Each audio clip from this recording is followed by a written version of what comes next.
ಎಲ್ಲರಿಗೂ ನಮಸ್ತೆ. ನಾನು ಆಲ್ವಿನ್ ಜೆರೋಮ್ ಡಿಸೋಜಾ ಪಾನೀರ್, ಅಖಿಲ ಭಾರತ ಕ್ರೈಸ್ತವ ಒಕ್ಕೂಟ AICU ಇದರ ರಾಜ್ಯಾಧ್ಯಕ್ಷ.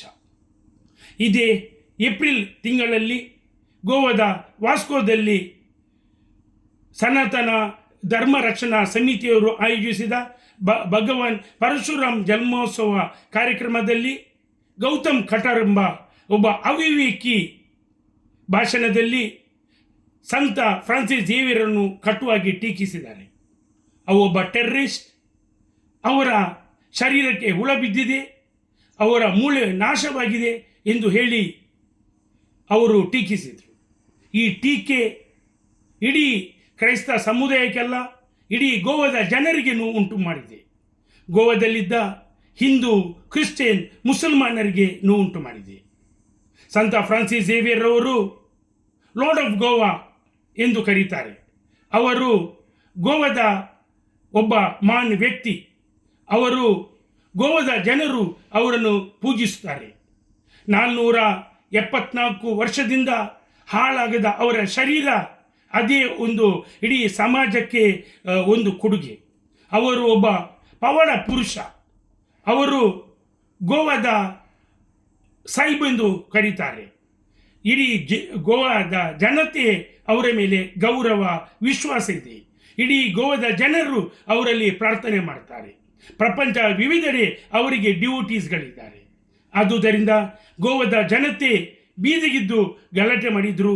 ಜಾತಿ, ಮತ, ಪಕ್ಷ ಮರೆತು ಅವರು ಗಲಾಟೆ ಮಾಡಿದರು, ಹೋರಾಟ ಮಾಡಿದರು.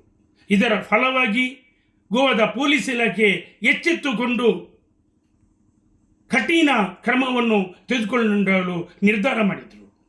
ಅವರು ಪೊಲೀಸ್ ಇಲಾಖೆ ಕ್ರೈಮ್ ಬ್ರ್ಯಾಂಚಿಗೆ ಈ ಕೇಸನ್ನು ಹಸ್ತಾಂತರಿಸಿದರು.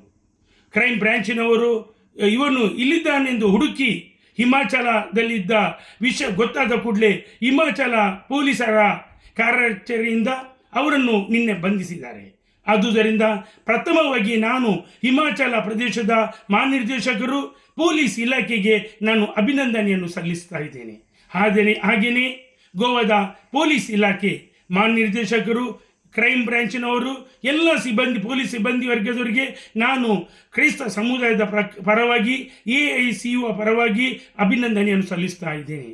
ಹಾಗೆಯೇ ಗೋವಾದ ಹಿಂದೂ, ಮುಸ್ಲಿಂ, ಕ್ರಿಶ್ಚಿಯನ್ನರು ಒಟ್ಟಿಗಾಗಿ ಗೋವಾ ತಾಯಿಯ ಮಕ್ಕಳಂತೆ ಒಂದೇ ಮನೆತನದಾಗೆ, ಒಂದೇ ಮನೆಯವರಾಗಿ ಹೋರಾಟ ಮಾಡಿ ಬೀದಿಗಿಳಿದು ಹೋರಾಟ ಮಾಡಿದರು. ಇದರ ಫಲವಾಗಿ ನಮಗಿವತ್ತು ನ್ಯಾಯ ಸಿಕ್ಕಿದೆ. ಆದುದರಿಂದ ಇನ್ನು ಮುಂದೆ ಇಂಥ ಭಾಷಣಗಳು, ಇಂಥ ಟೀಕಾ ಪ್ರವಾಹಗಳು ಮರುಕಳಿಸದಂತೆ ಇನ್ನೂ ಪೊಲೀಸ್ ಇಲಾಖೆ ಎಚ್ಚೆತ್ತುಕೊಳ್ಳಬೇಕು. ಇದಕ್ಕೆ ಆಸ್ಪದವನ್ನು ಕೊಡಬಾರದು. ಆದುದರಿಂದ ಈ ಕಾರ್ಯದಲ್ಲಿ ಯಾರೆಲ್ಲ ದುಡಿದಿದ್ದಾರೋ, ಯಾರೆಲ್ಲ ಸಹಾಯ ಮಾಡಿದಾರೋ ಎಲ್ಲರಿಗೂ AICU ಪರವಾಗಿ ನಾನು ಧನ್ಯವಾದವನ್ನು ಹೇಳುತ್ತಾ ಇದ್ದೇನೆ. ಜೈ ಹಿಂದ್, ಜೈ ಭಾರತ್.